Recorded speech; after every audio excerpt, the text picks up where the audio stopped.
It'll work! It won't work! Shut up, John Bigfoot, you coward! You're the weakest individual I ever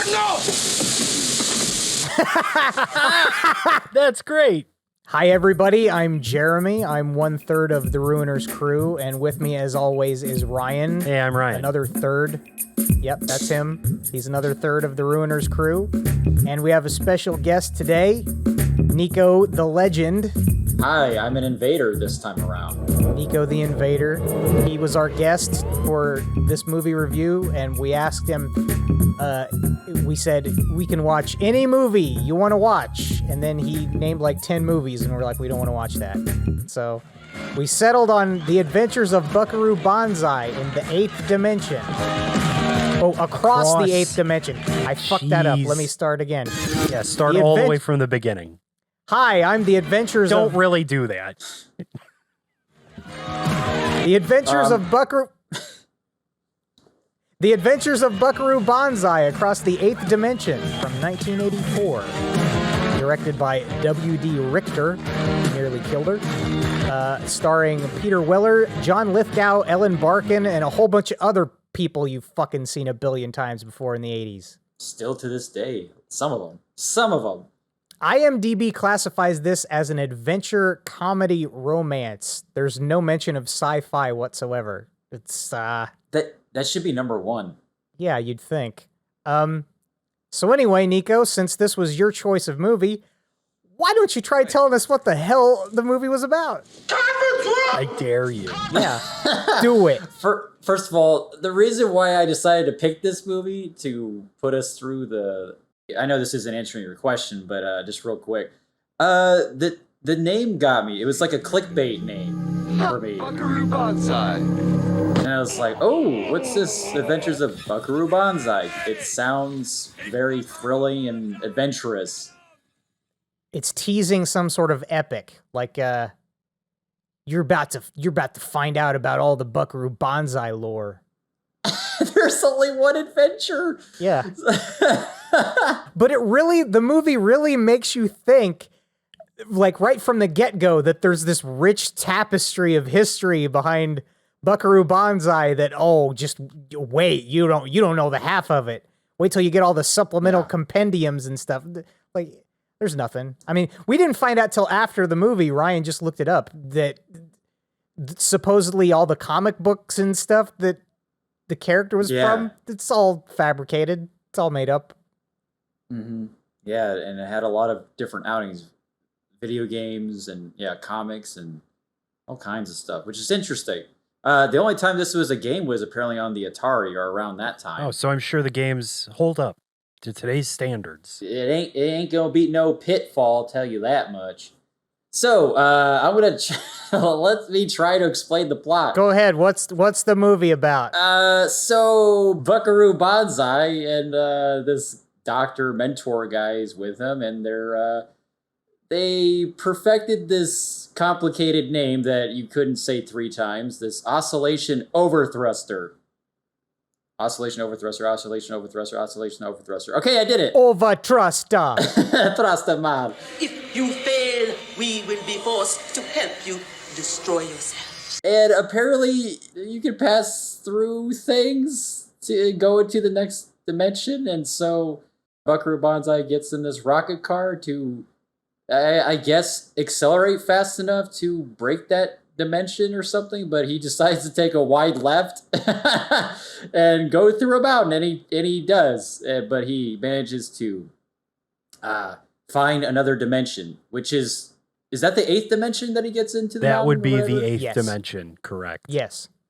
You can pass through solid matter by traveling through the 8th dimension. Yeah, and I guess he comes back and there's some alien thing that came with his car.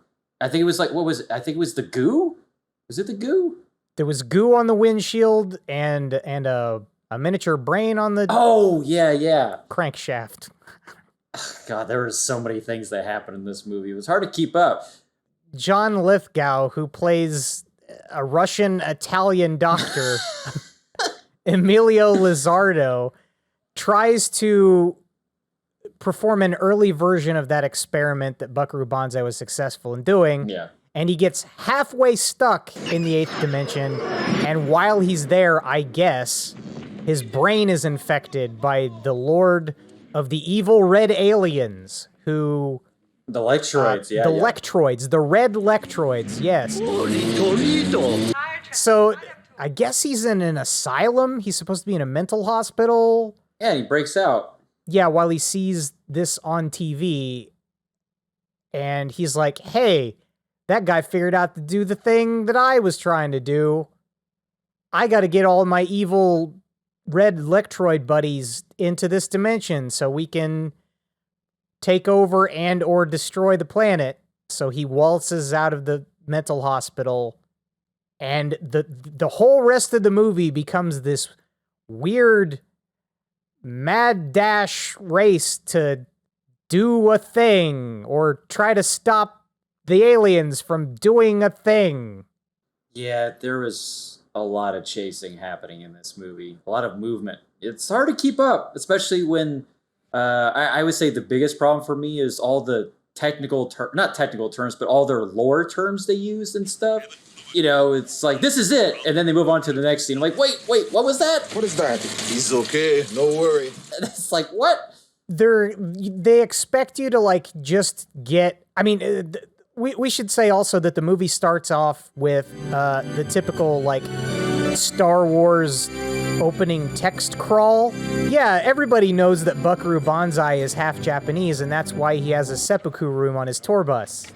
And he is a musician and also a scientist and a daredevil and a comic book hero. He's not just a scientist. He's a physicist and a neurosurgeon. With this far inside the head, it all looks the same. And a rock star.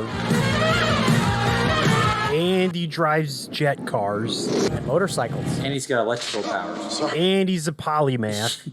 He learned how to fly an alien spaceship. Oh yeah, better than the alien that should know how to fly it. It's what this? You know what? If I'm on an alien ship with an alien and the alien says, "What's this?"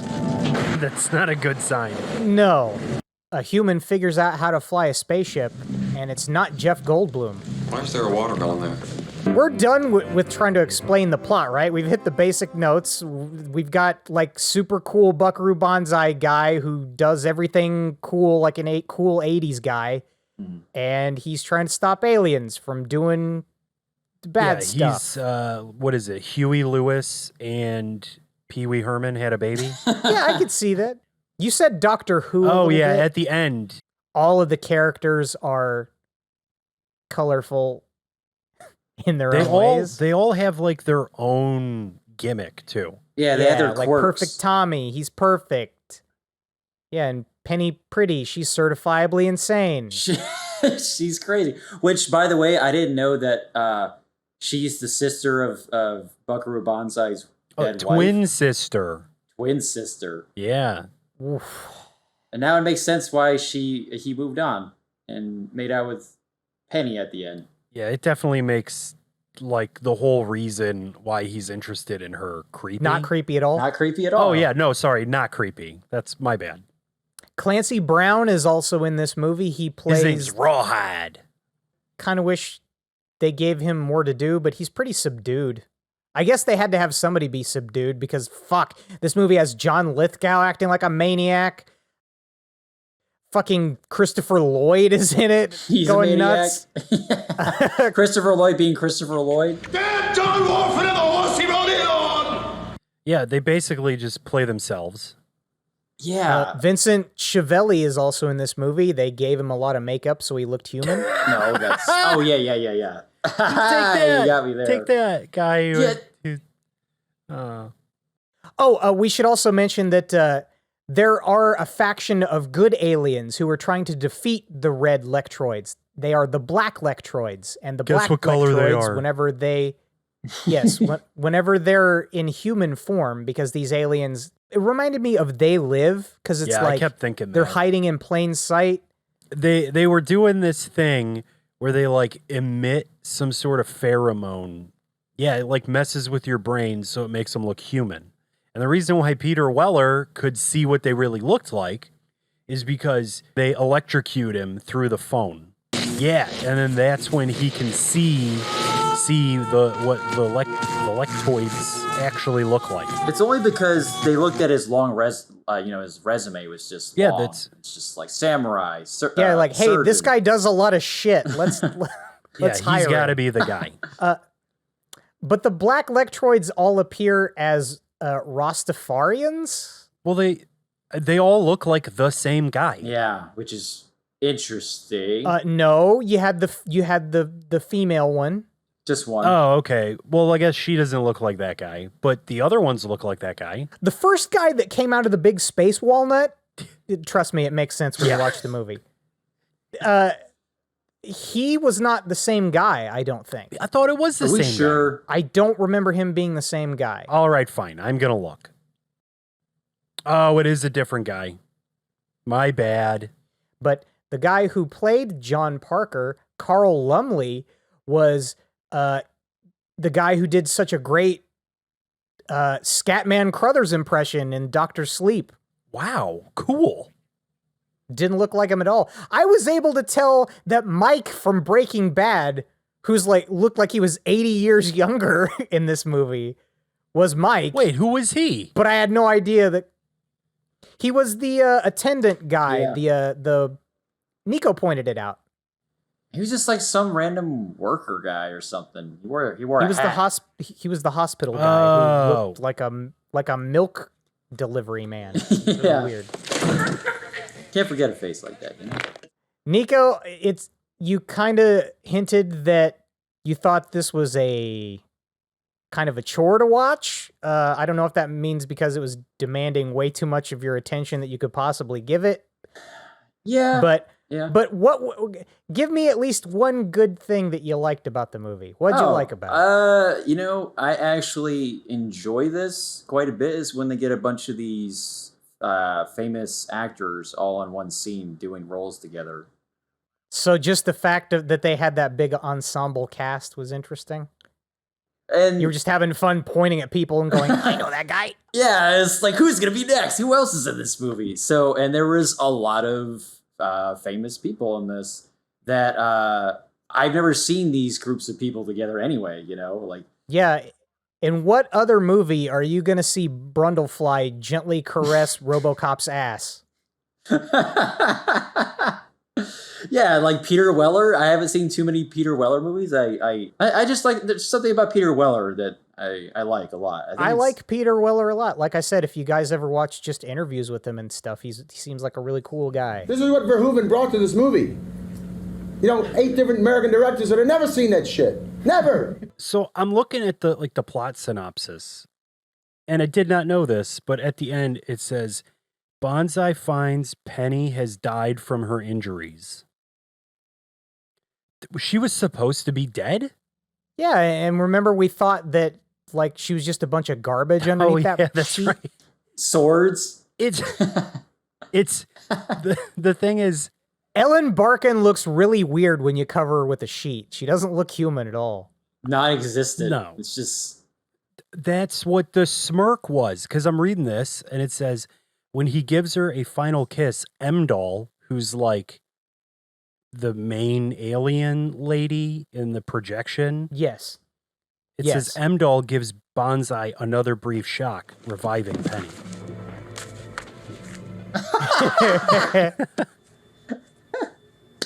That's the cutest grin ever. But okay, that whole scene with the alien spy when we were watching it, I was like, who is this alien? Like, I had no idea it was the lady at the projector. Yeah, how can they all look the same? How can you tell? All of the aliens look the same. True. Okay, no, you're right, Vincent Schiavelli. you could always tell. Yeah.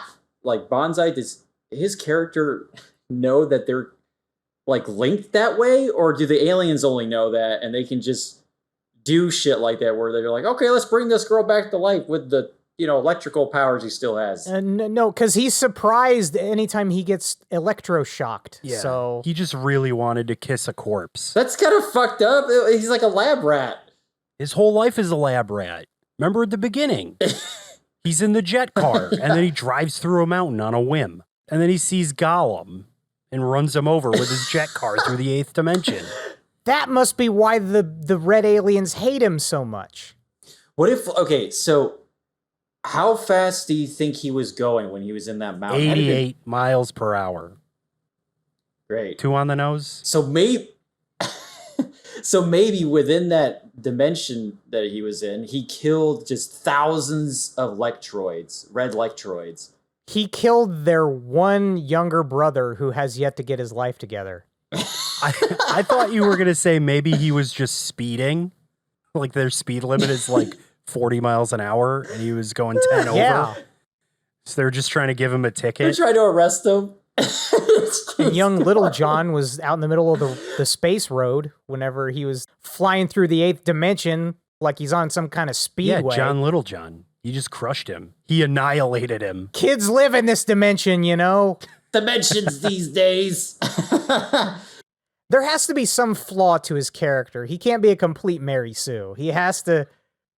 I think Buckaroo Banzai's flaw is that he's attracted to clearly insane women. Oh, yeah, that attempts suicide in a crowded nightclub. Ryan, what was your favorite thing about Oh, man. Buckaroo Banzai across several dimensions? To me, there's kind of something about the, just the random ass, like, science fiction words that they throw out. And they don't really explain things. It's kind of, to me, I mean, it can be annoying and frustrating because you don't know what the hell's going on.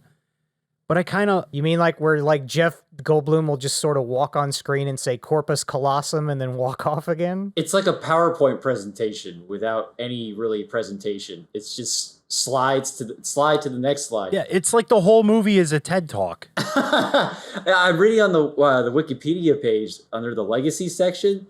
So it said the director feels that the film failed commercially because the narrative was too complex. Oh yeah, might be. He would like to have had more coverage for certain scenes. He could have edited the film better, and there were too many master shots and 2 shots that left little for the editor to work with. Well, you know, like I read on the IMDb page that Jamie Lee Curtis was in that flashback scene that they cut. Maybe there's a lot of stuff. There was a lot of stuff that they cut out of this movie before and after filming that probably would have made the movie extremely more bloated than it was, but would have helped people figure out what the hell was going on too. I mean, it is only 102 minutes. That's not that far over the hour and a half. I mean, I'm assuming the first cut was probably 2.5 hours. 18 hours. Yeah, 18 hours. Then they just said, fuck it, we'll put in a Star Wars text crawl. Yeah, I've seen that in Spaceballs. Yeah. Except that was a great parody. This was trying to be serious. Was it? I think it was definitely trying to have fun. It was trying to do a lot of stuff. A lot of things. Yes, and everything, maybe not everything, but a lot of it failed. Well, also, I mentioned before that I was like, yeah, it's great to see this great ensemble, but like, do you think that hurt the movie too? Because not every character got the spotlight or explanation on who they are, or, you know, their backgrounds. No, I just appreciate the fact that they took their time to like add little quirks of things, and nobody was just sort of a generic character. Like even the president was in traction. Yeah, he had back like, for surgery some reason. or something. Yeah, like they didn't need to throw that in there. Like he's got a little tooth switch he uses to change the channels. Yeah, everybody definitely. Yeah. They all had some unique characteristics about them that made them like, stand apart. Stuff they didn't need to do, but they just did anyway. So I appreciate that stuff.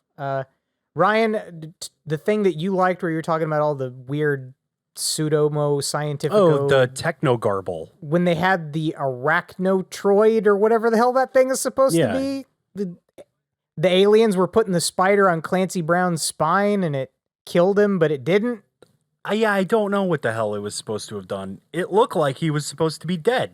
A lot of the alien technology looks like they just sort of sculpted it out of earwax. To me, it looked like they glued a bunch of ants together or something. I just thought it looked like cheese off of a pizza.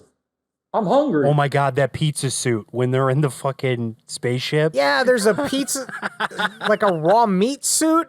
And they're just dangling there.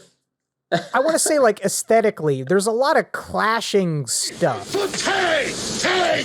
It's another one of those movies that looks like they just threw things together, and it's like, it's okay if this organic meat suit doesn't fit with the claptrap industrial nature of the spaceship. Like, the outside of the spaceship looked like a sea urchin or a horseshoe crab, but the inside looked like a smelting plant.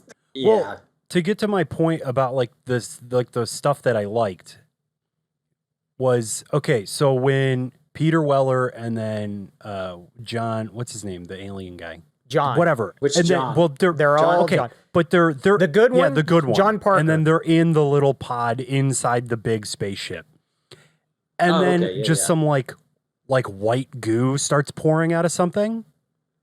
Yeah. And Peter Weller's like, "Oh, what is this?" And he like wipes it off his hand, and the alien's just like, "Oh, that's fine. It's like a thermal thing or whatever. Don't worry about it." Like, I like that, where it's just a thing, and they don't feel the need to like super explain all of it because it's not that important. But it's So the reason why the movie flopped is the reason why you like Yeah. it, because they didn't explain it. no, like plot wise, it could have been more pointed as to what the hell was actually happening. Buckaroo, I don't know what to say.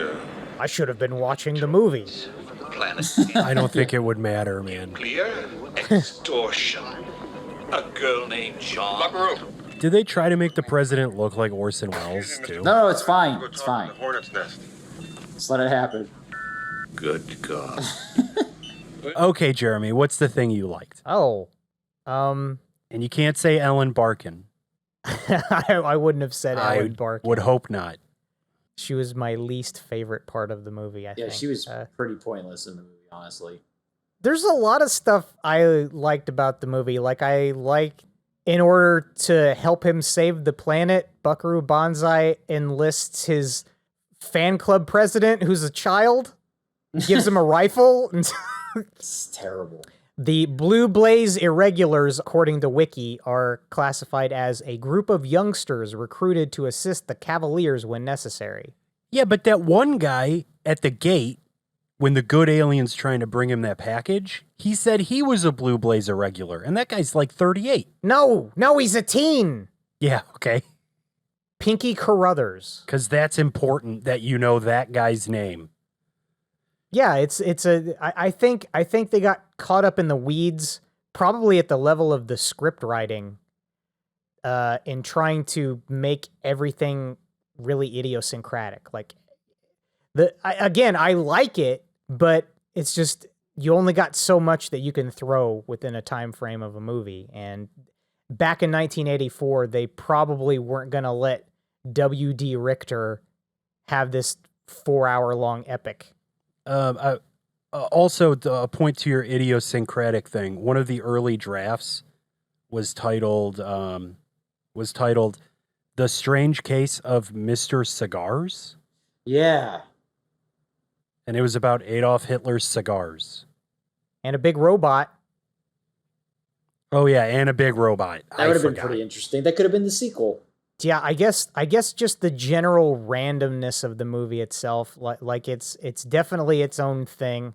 That's probably the biggest appeal of it for me. But second place would definitely be the performances. I like how John Lithgow played an Italian-Russian alien. Yeah, I don't think anybody really knows. His physical acting in the movie is terrific. He skulks around a lot. There's a lot of skulking.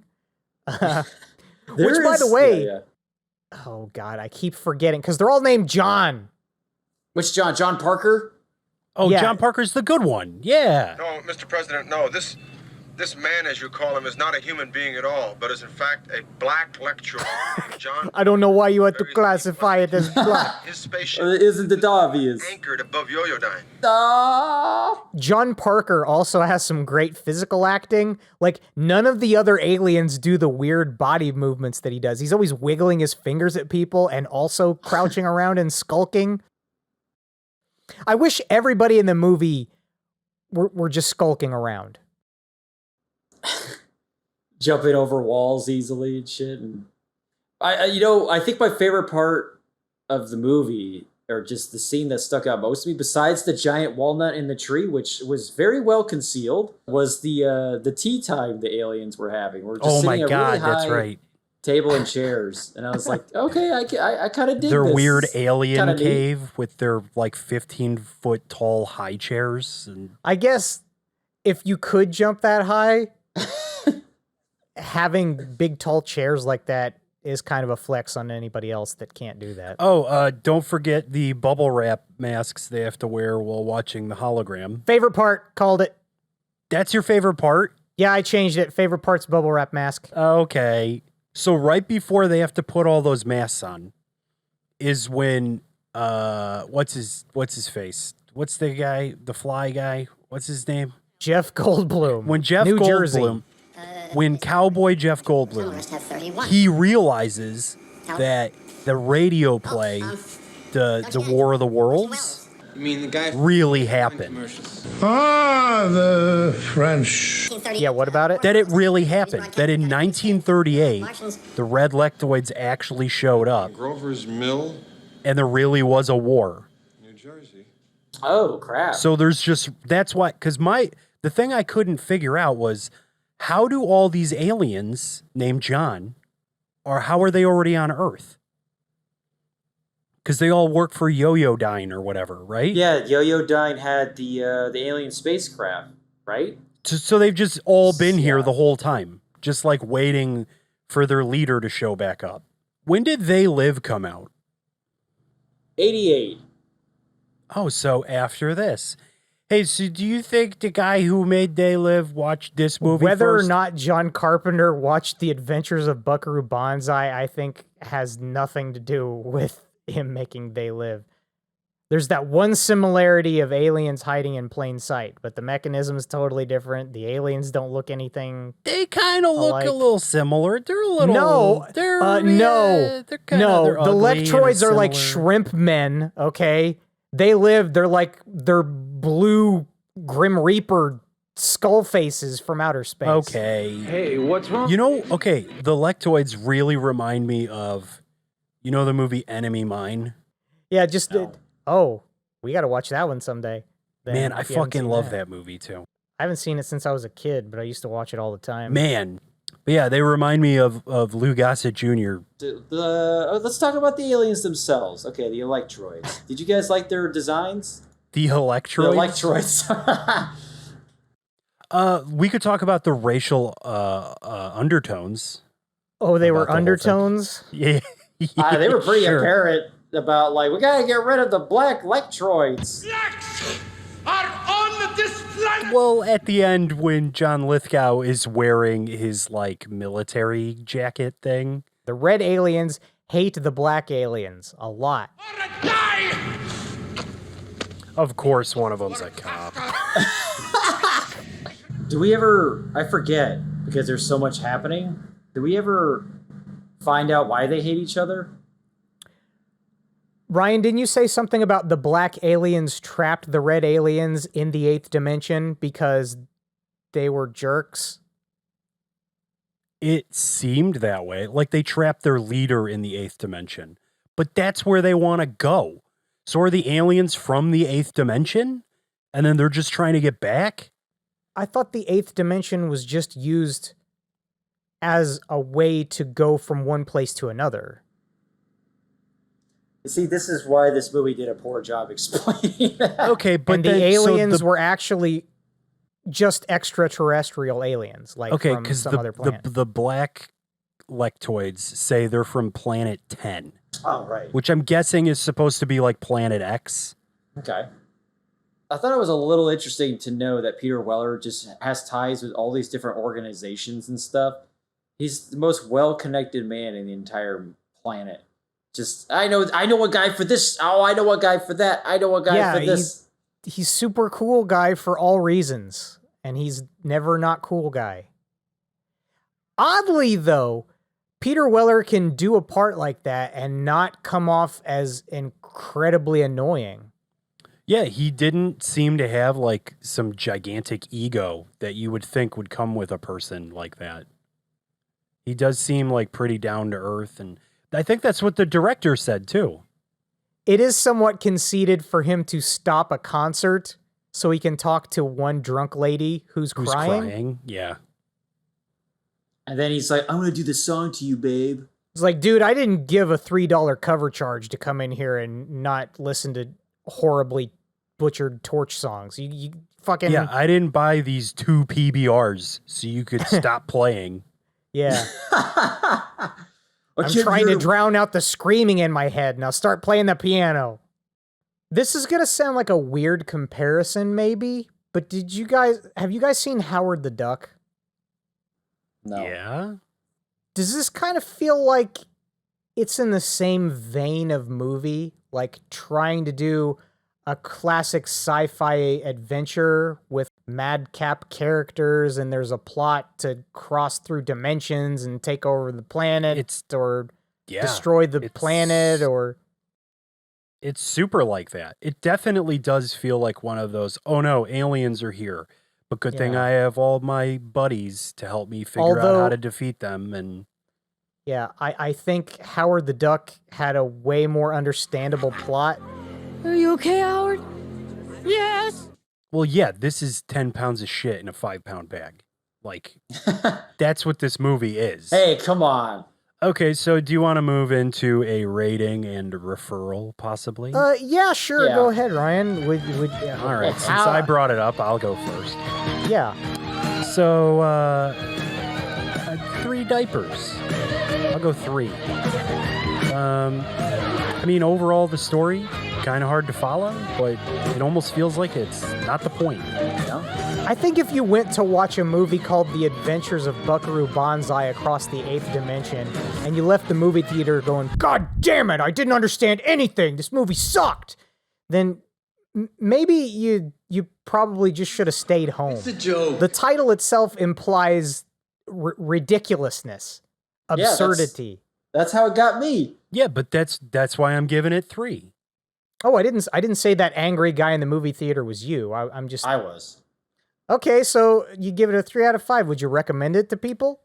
Yeah, I'd say give it a shot. I mean, obviously, if you're not into sci-fi at all, I don't think you're gonna like it anyway. I mean, I'm not big into sci-fi, but I like camp, and that was what I appreciated about the movie. Okay, I want to try this way now. no, change my mind. I want to go this way. Camera crew's like getting upset. You know, you could just like turn left. You didn't. What was the point of that? We got to get this motorcycle to the kitchen. My son's stuck in it. He needs an oil change. There they are. She's looking festive. I don't know if you could treat any movie seriously with The Adventures of Buckaroo Banzai being the title. You know, you just kind of get an idea of what you're getting yourself. But people were mad. The movie did bad because people were mad. They were expecting a serious, hard sci-fi. They were expecting Asimov. They wanted Prometheus. Yeah, they wanted another Star Wars, Star Trek, Blade Runner. They wanted Predator. They wanted all this crap. The original DP was Jordan Cronenweth, who shot Blade Runner. Filmmakers specifically wanted their film to be, I'm reading IMDb right now. Filmmakers specifically wanted their film to be rich in color and texture, for which Cronenweth was specifically known. However, several weeks into filming, producer David Bagelman had Cronenweth replaced with Fred J. You guys got to get better names. Come on. Cunningham, against the wishes of the crew, including director W.D. Richter, in order to give the film its campy, flat visual appearance, which the filmmakers had never originally intended. That's odd. Scenes shot by Cronenweth still remain in the final cut, including the famous nightclub scene featuring the line, "Wherever you go, there you are." I guess all the stuff that was shot in blue, Cronenweth did? Yeah, Okay. That's what I was complaining That about in makes the movie. sense. I'm like, this looks like cheesy B movie right now. Wow, you just insulted the DP of Blade Runner, which is, I mean, in my opinion, the only good thing about Blade Runner is how it looked. I'm going to cut that out because I don't want nerds throwing things at me. Oh. Wait, can I give my rating now? Yeah, go, Nico, you go. How many diapers out of 5 would you rate the movie? I would give it 3 diapers. I give you're it just 3. a copycat. All right. Well, but. So it doesn't get a perfect score because 1, the lore is like too complicated to like for my little brain to understand, and then 2, yeah. Did you have a 2 when you started to list things numerically? Yeah, I think it was just mainly just the lore building and the jargon that kind of set me back a few. Did you feel like there was enough action? I think there could have been some more cool alien fights. There could have been some more cool alien fights. Pretty much what Ryan was saying, just the kind of swashbuckling adventure, you know, it was even if you thought this movie was, let's say, bad, at least it could be a fun bad movie because it's entertaining. Is that your way of saying that you would recommend it then? Recommend it because it's fun. It was a fun movie to watch. The unpredictability parts of the movie overshadow the convoluted plot. So again, the thing that makes it bad is also what makes it good. Yeah, you know, it's a love-hate relationship. I was going to go 2.5, but I think I'm just going to like copy you guys and say I'm going to give it a 3.2. 3 out of 5. Boo! You have to give it points just for the simple fact that they tried to do all this fun stuff. Yeah, I agree. And it wasn't entirely boring. Through the whole thing, I was sort of just like, who cares? I want to see the next crazy thing. But it also delivers on that. On your, I'm not really into whatever the hell's happening right now. Like, get to the next, like, goofy, weird thing. And then it would do it. Yeah, and then blam, you're like, ooh.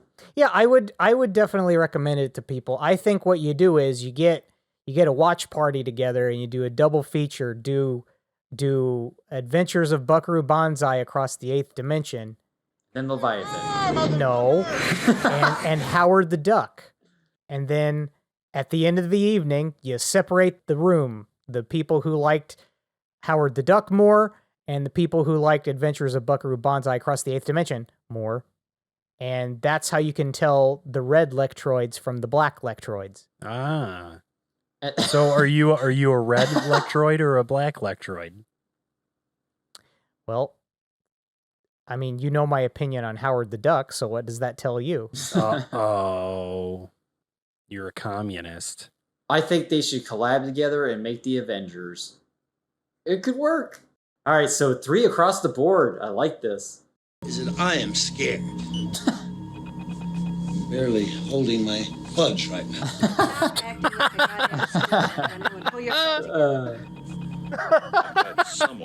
It's the classiest way of saying, I'm going to shit my pants. Thanks for watching the movie with us, Nico. And if you want to plug your shit, go ahead and plug your shit right now. Do it! Who are you? I'm plugging my fudge in right now. Yeah, hold your fudge. Okay, hi, I'm Niko the Legend. I have a YouTube channel. I'm also on Twitter. What kind of content? All right, a little snappier. Come on. What do you do? Oh, I have my own podcast show. It's not successful, but hey, it's fun. What do you talk about? I talk about gaming and stuff. That's right. But not all the time. So but I'm mostly. unpredictable. Nico, I would say that your channel is all about gaming and popular culture content. That's what I'd say.